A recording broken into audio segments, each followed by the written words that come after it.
जब लुट गए कान्हा। देखिए ऐसी वीडियो जो आपको बताएगी भगवान कैसे मिल सकते हैं। एक पंडित जी थे। वे रोज घर घर जाकर भागवत गीता का पाठ करते थे।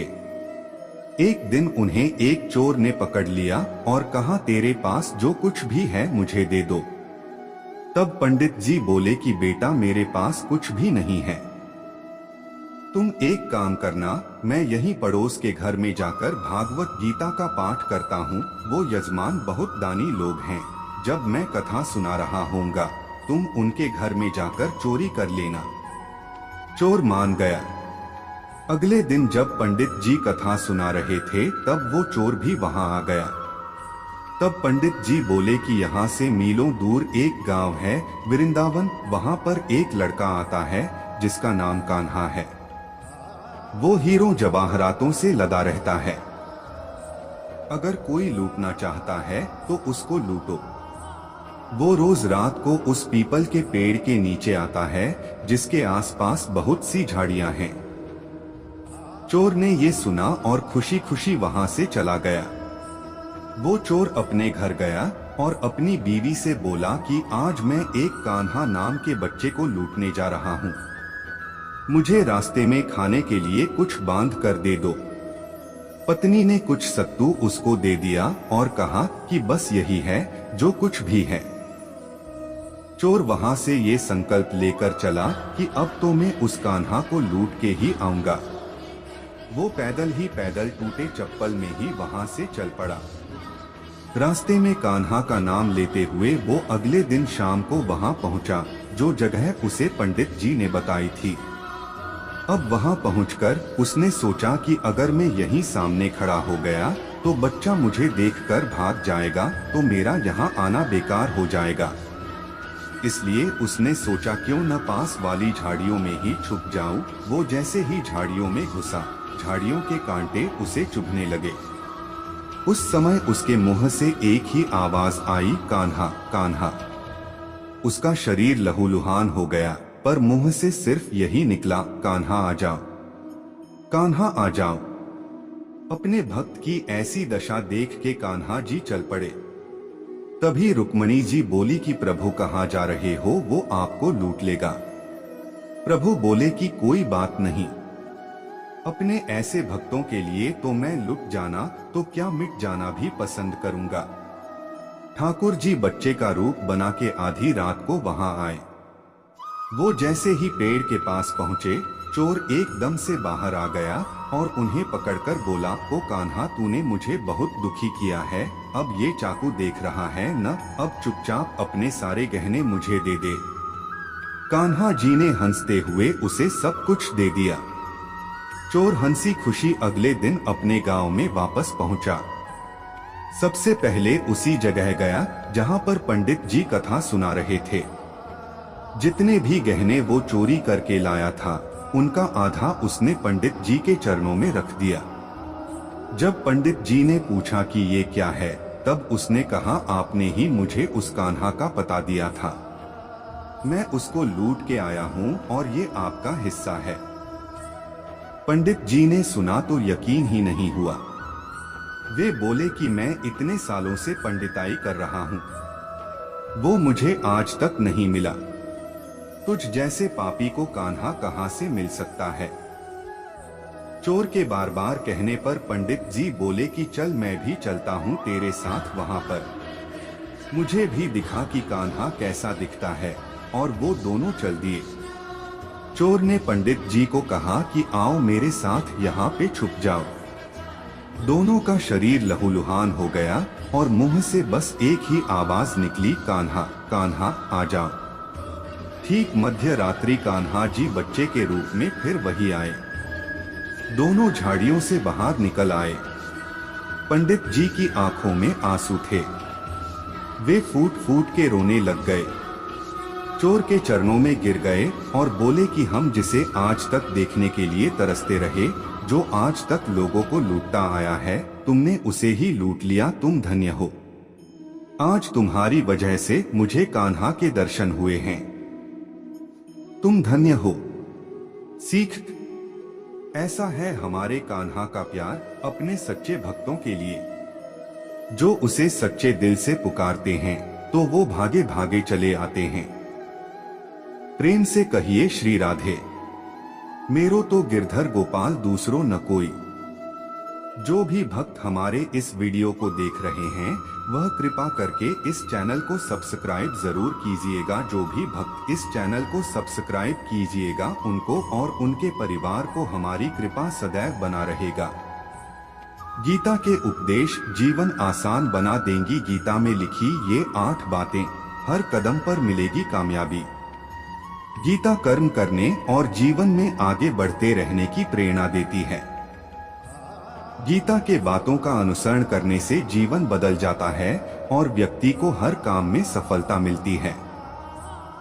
गीता के उपदेश हिंदू धर्म में भगवद गीता को सबसे पवित्र ग्रंथों में से एक माना जाता है।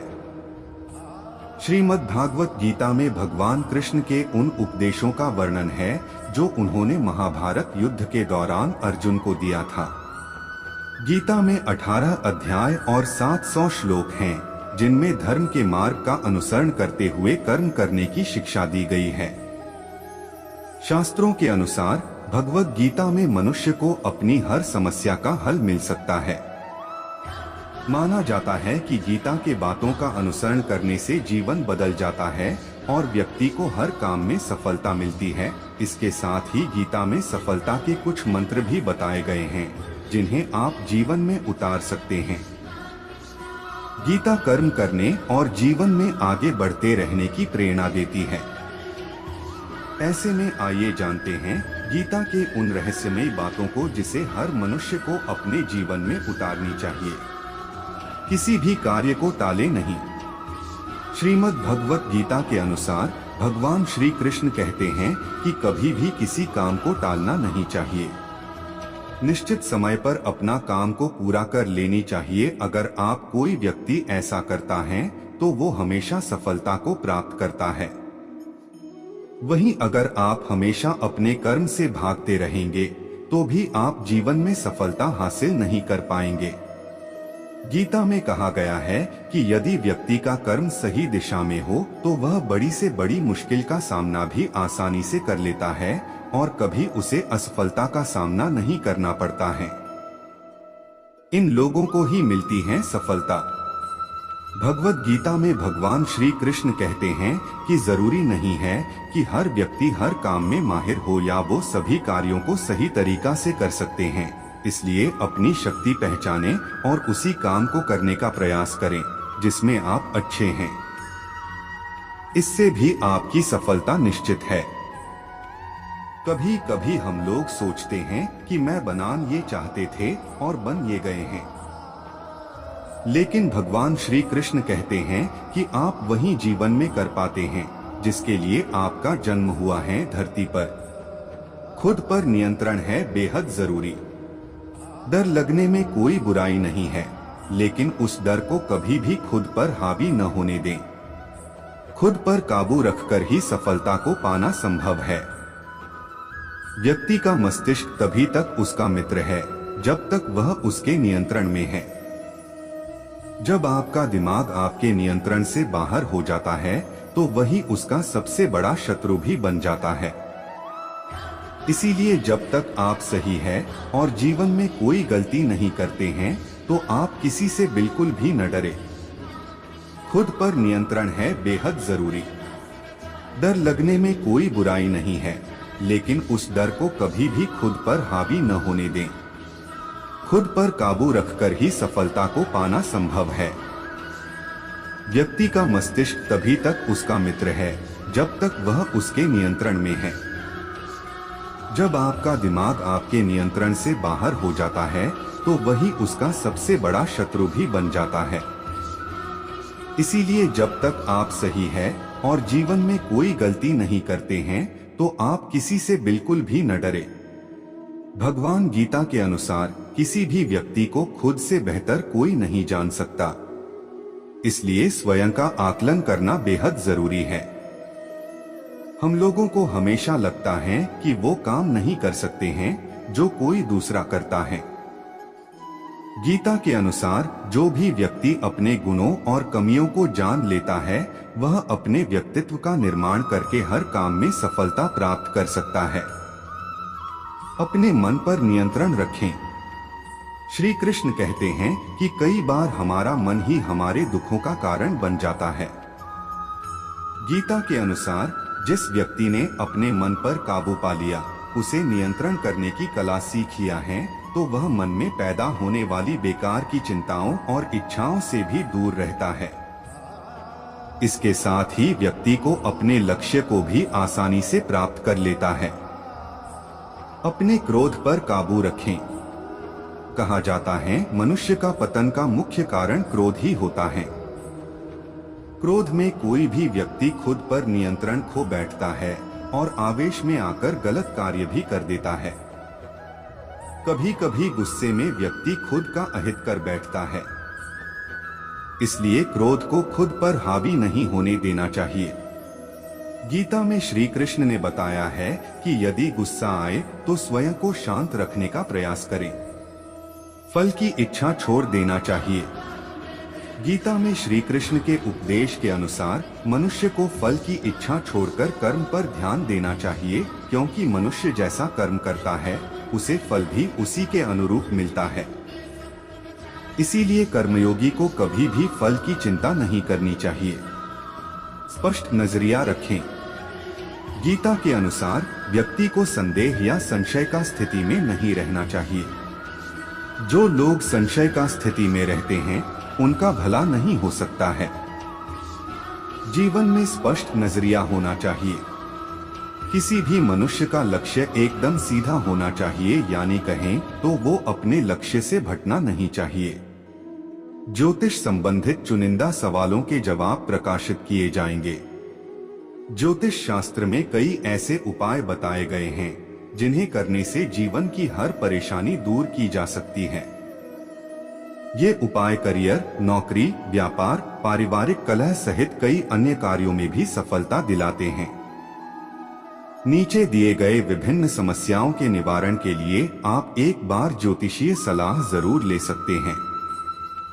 यदि आपकी कोई ज्योतिषीय, आध्यात्मिक या गूढ़ जिज्ञासा हो तो अपनी जन्म तिथि, जन्म समय व जन्म स्थान के साथ कम शब्दों में अपना प्रश्न। श्रीमद् भगवद गीता के अनमोल वचन। सदैव संदेह करने वाले व्यक्ति के लिए प्रसन्नता ना इस लोक में है ना ही कहीं और। क्रोध से भ्रम पैदा होता है। भ्रम से बुद्धि व्यग्र होती है। जब बुद्धि व्यग्र होती है तब तर्क नष्ट हो जाता है। जब तर्क नष्ट होता है तब व्यक्ति का पतन हो जाता है। मन की गतिविधियों, होश, श्वास और भावनाओं के माध्यम से भगवान की शक्ति सदा तुम्हारे साथ है और लगातार तुम्हें बस एक साधन की तरह प्रयोग करके सभी कार्य कर रही है। ज्ञानी व्यक्ति ज्ञान और कर्म को एक रूप में देखता है, वही सही मायने में देखता है। जो मन को नियंत्रित नहीं करते उनके लिए वह शत्रु के समान कार्य करता है। अपने अनिवार्य कार्य करो, क्योंकि वास्तव में कार्य करना निष्क्रियता से बेहतर है। आत्मज्ञान की तलवार से काटकर अपने हृदय से अज्ञान के संदेह को अलग कर दो। अनुशासित रहो। उठो। मनुष्य अपने विश्वास से निर्मित होता है। जैसा वो विश्वास करता है वैसा वो बन जाता है।